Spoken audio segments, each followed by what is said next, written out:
the trust triangle. Yeah. Trust triangle.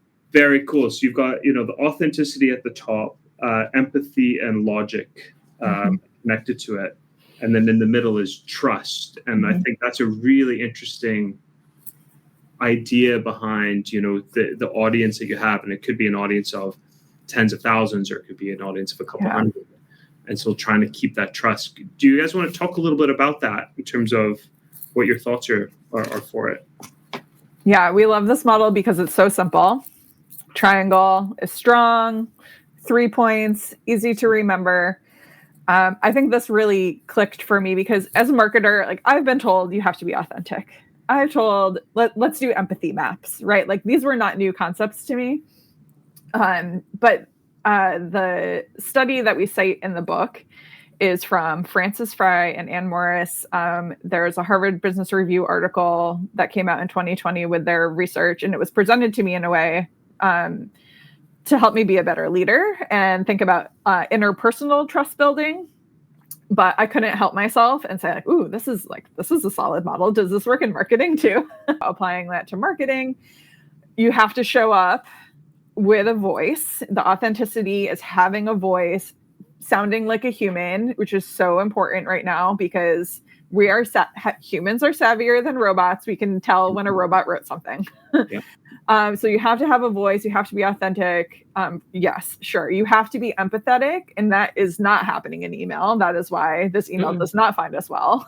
Because we're not respecting the readers and their time. And then you need to make sure things are really like easy to follow. And this is not a new way of building trust. Like you can trace ethos, pathos, logos back to Aristotle. It's these are the three core drivers, which makes me feel good too about this model. Like it goes way back.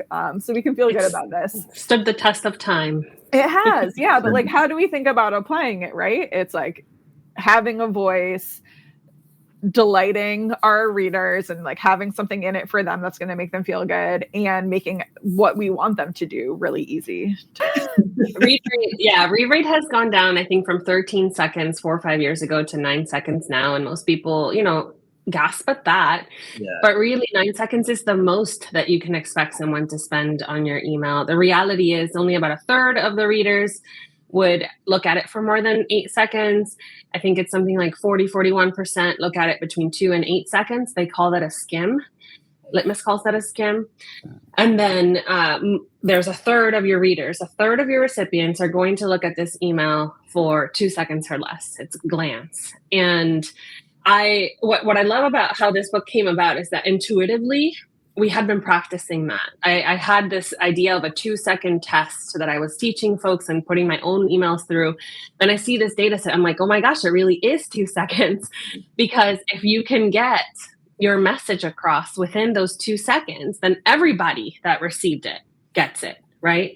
It doesn't mean they're going to read the whole thing. It just means you have to be so strategic about the placement of your content, the readability of your content, the words that you're using in your calls to action so that the brain in those 2 seconds picks up exactly what you want it to pick up. And then if that's interesting to your reader, which it should be, because you're doing a good job building relationships, then they'll go and say, oh, okay, I'm going to spend some more time on this now.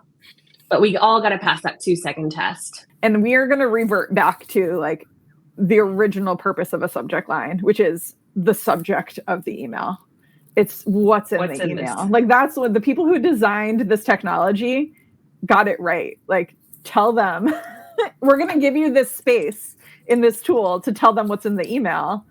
And then marketers came in the early 2000s and are like, we're going to trick people with this. Like we're going to write something cute. So intriguing. It's going to be, we're going to ask them a question that they can't help but like they're going to want to answer, so make it a question or like make it something tricky, right? Like we did that for years and we put all this creative energy into having these really I can't even call them interesting anymore, but like these like kind of like thought-provoking gimmicky. They're gimmicky. That's what it is, right? And we got away from what a subject line was and we tried this new thing and it worked for a little bit, but now everybody knows the trick, right?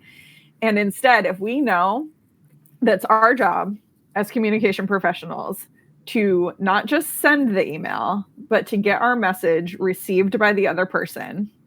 And we know that they're going to scan through and look at from name and subject line. We can get our message across in the subject line. If it's our job to tell them that homecoming is September 25th, that's the subject line, right? And like, if they're interested, great. They'll probably open the email and they'll learn more. If they're not interested, we still told them. We still did our job. I think the empathy one is really interesting to me, because when we send emails, we're generally thinking about ourselves and our goals and our needs, and we need to communicate this thing and we need to communicate that thing. But very few institutions actually take a step back and think, hey, I wonder what they're feeling in this moment that they're going to get this email, and should our tone at minimum match that, right? So when I think about it in enrollment, emails are so exciting all the time. Like, this is the biggest step in your life, and I can't wait for you to apply right now, and like all that. And what really the students are going through is a lot of anxiety and a lot of fear and a lot of insecurity and a lot of maybe decision paralysis and who knows what. And very few emails are empathetic in that way, tone wise. But I mean, there's also empathy in not sending things people don't need, right? Yes. If I had a magic wand, I'd get rid of the idea of an email blast altogether. Like, there should be no email blasting anything. And then with Logic, one of the things that I think of too, in addition to make it easy to follow, like easy to see what it is that you want from them, is, why am I getting this in the first place? Like, why are you sending this to me? If it doesn't make sense to me that I'm getting this, that's not logical to me.